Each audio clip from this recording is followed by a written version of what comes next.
So my name's Owen Harris, and I work for Birmingham Mind as a community development worker. I'm part of the community development workers team, and I lead on the men's health strand.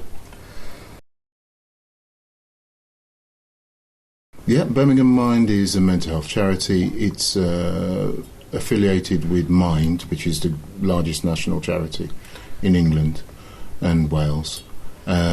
It's the largest voluntary mental health provider in Birmingham.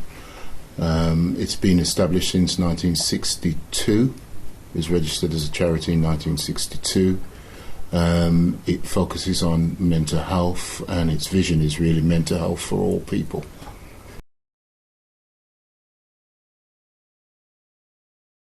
Birmingham Mind proper does things like the wellbeing hubs, where people can go and talk about, get advice and information about recovery. We do supported accommodation. We do one-to-one support within the community. We do what was called crisis cafes. It's now called talking spaces, I think, that kind of stuff, where people can just go in an emergency rather than going to A&E or anything. Just go and talk. And it's open in the evenings between, I can't remember the exact times. I think it's between 5 and 11 p.m. Yeah.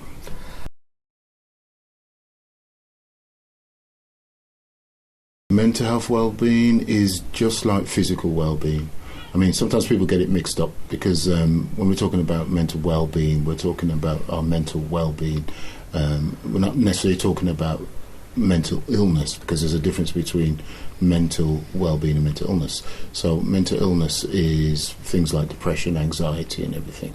When we're talking about mental well-being, we're talking about our overall well-being, our psychological, emotional well-being, our ability to cope with life, ups and downs, ebbs and flows, all of those kind of stuff.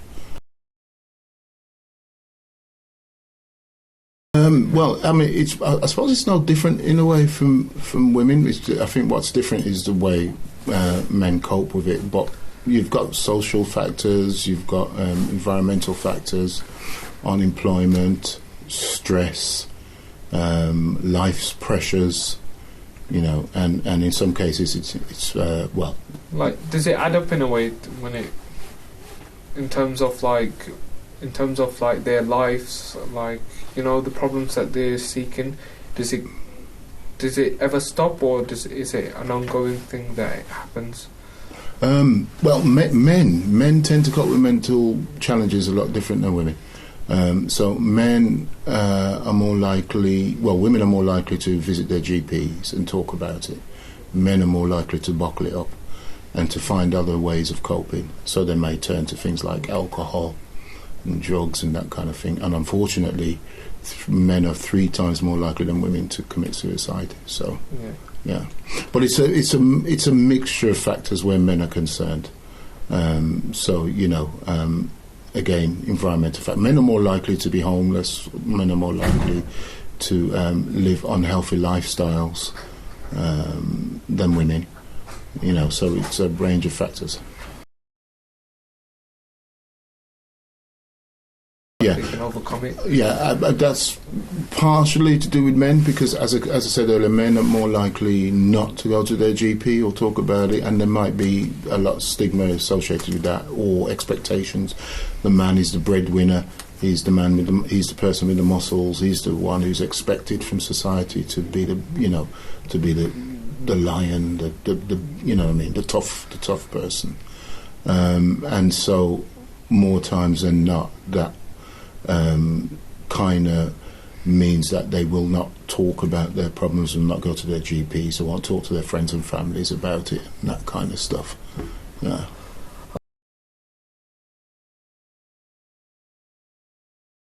Men are notoriously, it is said, quote unquote, that men are hard to reach. Yeah. As I say, I lead on the Men's Health Project. Yeah. And for us, men are not hard to reach. You just got to know where to find them and go where they are. Yeah. So some of the things that we do, we work alongside, like Aston Villa, for example. Yeah. We work alongside Aston Villa to reach out to men within the community. We work with organisations, commercial organisations, as well as charity organisations, to reach out to men. We do things like walking football, sporting activities.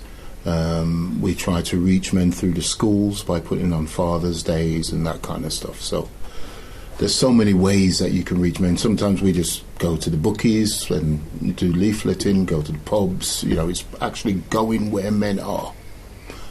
We've been to football matches. We went across the board. There's so many things that you can do, but it's about going out there to where men are and reaching them that way. Because it's unlikely that they'll come to you.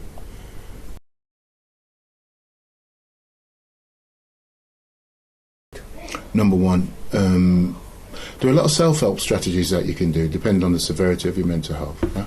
So seek out some coping mechanisms, self-help strategies, such as eating a balanced diet, exercise.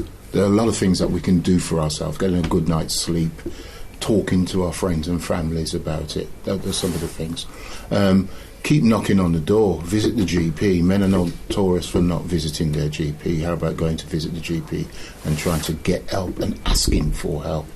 But also, we're hot on recovery. That recovery is possible. It is possible to recover from a mental health issue. And so, you know, it's always important to give that hope that you can recover from mental health issues. But asking, going out there, seeking help. It could be just a friend, you know, or a loved one or whatever. But don't be afraid to talk.